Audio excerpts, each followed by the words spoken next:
Hello and welcome to Coffee and Tarot with Mama T, my Sagittarius friends. I am Teresa and I am bringing you a reading for the week of August 26th through September 1st. And I have already pre-shuffled all of the cards to try to make these readings go by a little bit quicker. And I am, let me adjust my camera a little bit here. And I'm going to start off with a pendulum word of the week that I got for you this morning, and that word is listen. You might already know the reason why you're getting this word. It may already be an important word for you this week for whatever reason, or maybe something in our reading today will make this resonate for you. It could also be that over the course of the week, the idea of listening will come to you as being important. So we're going to use this as our touchstone to begin with, and then we're going to start with our tarot cards this time. For your tarot reading, we're going to be using the Sufi Tarot, and we'll get your cards pulled here. This one I am not super familiar with. I've only done a few readings with this. I've had it for a while, but I have only done a few. So let's get these laid out here. Let's see if I understand what all of them are. Some of these tarot decks use different words for like the court cards, and sometimes you have to look it up to figure out what do they mean by that. Okay. These are beautiful cards. This is what the back looks like. Super pretty. And the first card that you got this week is the Ace of Swords. So this is incoming truth. This is a new beginning of a new story. This is new insight, clarification of something that you were wondering about, new knowledge. So brand new beginning. And then the next card that you get is the Six of Cups.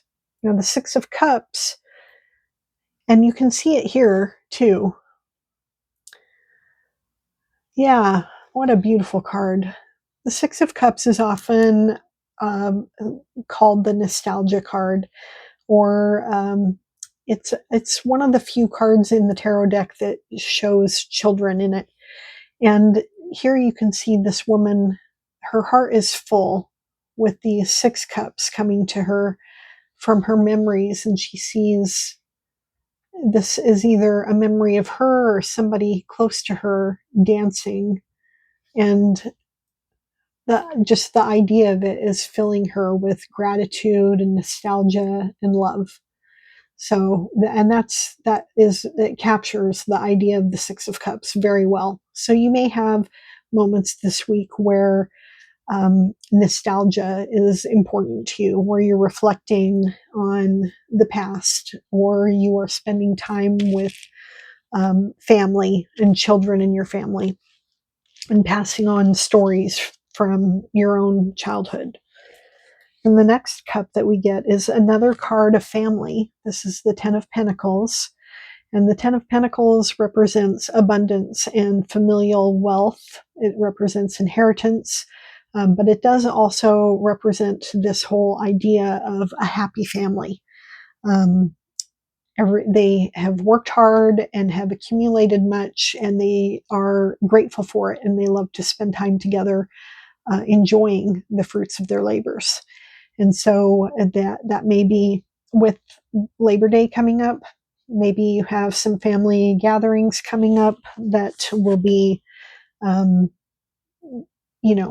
either bring back happy memories of Labor Day weekends and camping trips and however you used to spend those times as a child, or new memories now of you and your family gathering together. Okay, and then the next card that we get is the Shah of Cups. And if I'm not mistaken, the Shah, yeah, he's not on a horse. So the Shah would represent the king. And you can see that he is surrounded by water. The water represents his emotion. He's very comfortable with his emotions. He's comfortable being in his intuition. He's also very grounded. You can see him sitting here in his shelter, in his cave, on the ground. He's very grounded. He's very peaceful.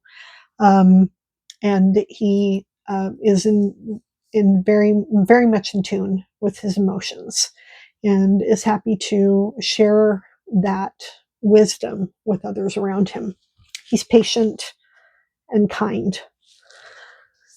So those are qualities that you might want to be embodying, or you might notice around with people around you as you go through this next week. The Two of Coins, this is a great depiction of this card.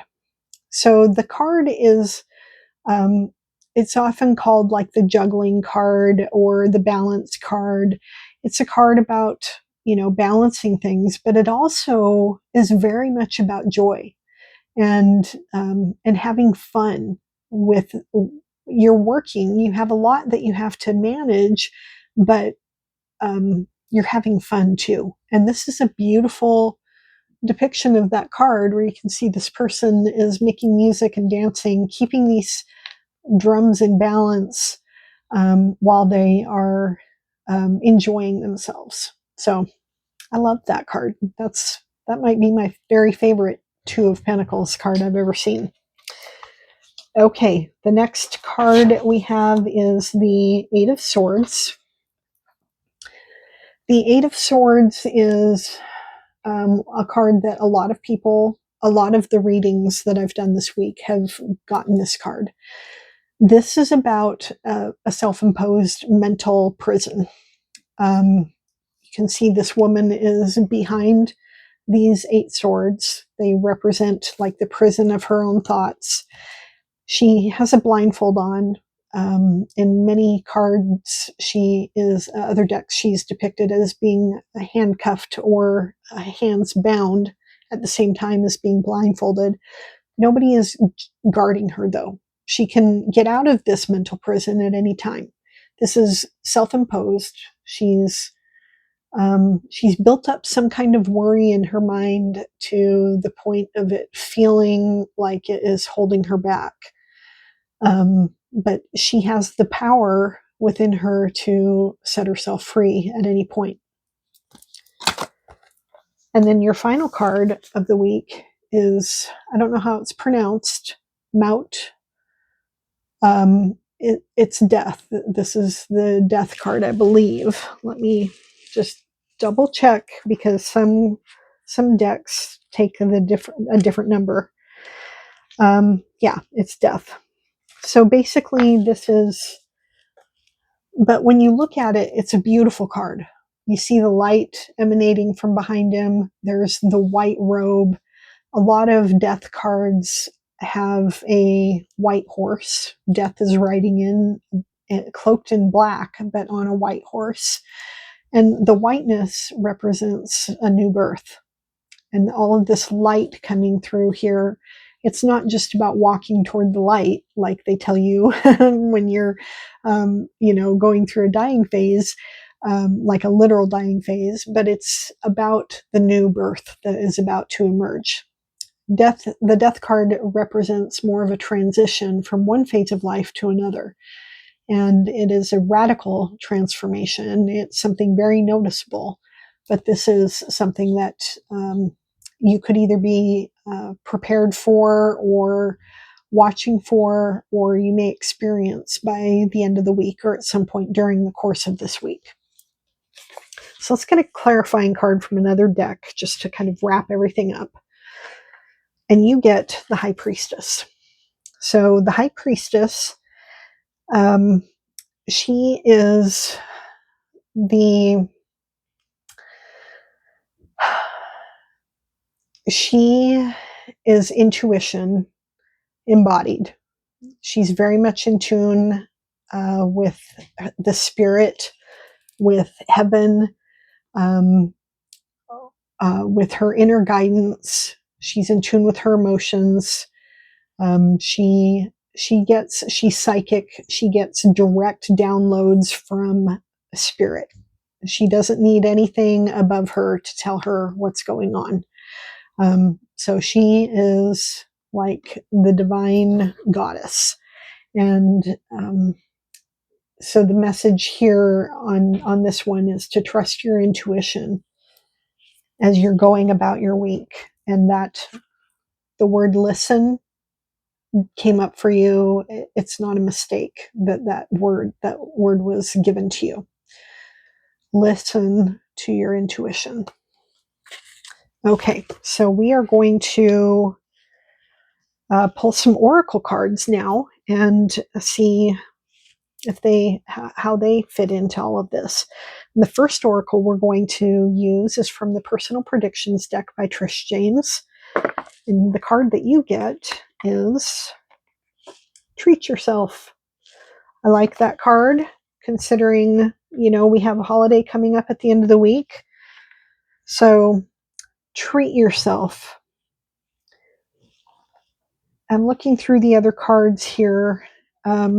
There is, these happy moments here of the Six of Cups and this Ten of Coins that are, those natural opportunities to treat yourself, to really sink into that feeling of gratitude for where you've been and what you've achieved in your life. Okay, and then the next card that we get is, this is also a Trish James oracle. It's called the Connections Oracle, and this deck is designed to help people get in touch with their psychic capabilities or their mediumship capabilities. Now, everybody has a little tiny bit of it. We might not be talking to dead people all day, every day, but we may have those fleeting moments. And working with this deck is designed to help you get more in touch with that. So the card that you get may remind you of somebody who's been on your mind recently, who's passed away, or somebody very important to you. It may remind you immediately, or as you sit with it in a few days, it may come to you. Sorry about my dog. No. It may come to you as time goes on. So the card that you get is Content and Comfortable. I mean, you couldn't plan these cards better.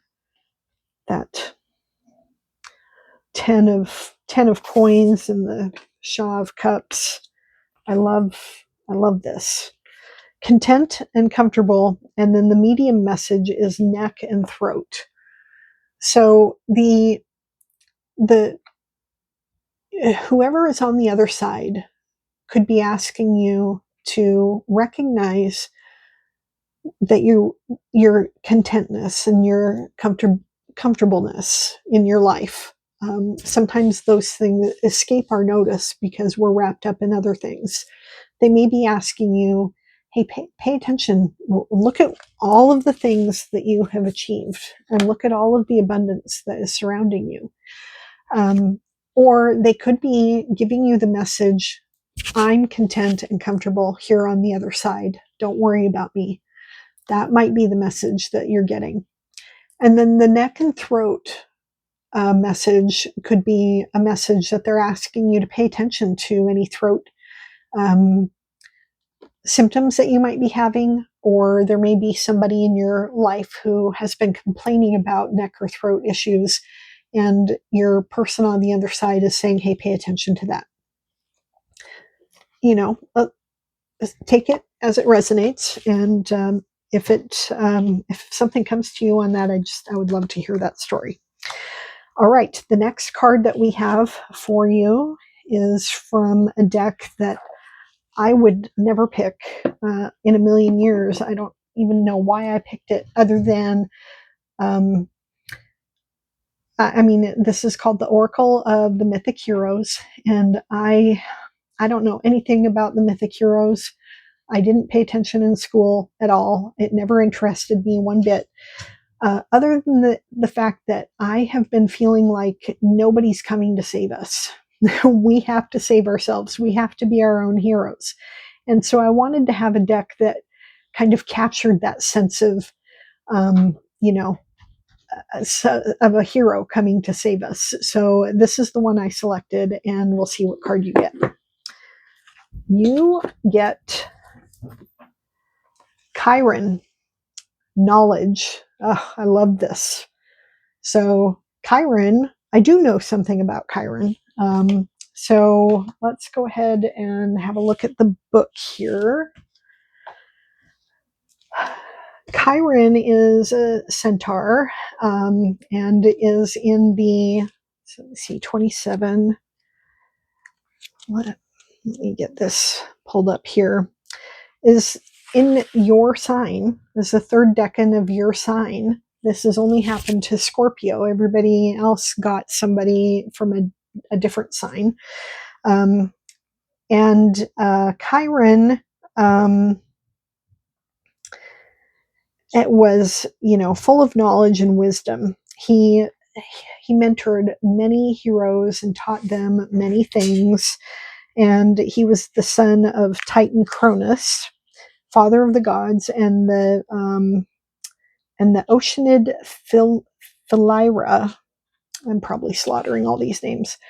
And then after his birth, his mother rejected him for having such a monstrous form, begging the gods to transform her to hide her shame. The gods agreed and turned her into the first linden tree. Consequently, the young centaur came into the care of Apollo, the god of healing. And so Apollo was the god of healing. He knew a lot about medicine and herbs and all of that. And he taught Chiron a great deal. And then in return, Chiron mentored many of Apollo's sons. And so he is, he's the healer, and he's often called the wounded healer when we're talking about astrology. So when Chiron comes to your reading, you're being called to further your studies and expand your knowledge through education, apprenticeship, or additional experience. The situation you are in could require you to become eager and enthusiastic about learning new skills and exploring new realms of knowledge. Higher education and degrees, study trips outside your home environment, and extensive research projects could benefit you in the long run. This card could be a great omen for those who are thinking of returning to university or wanting to attend one for the first time to master a skill.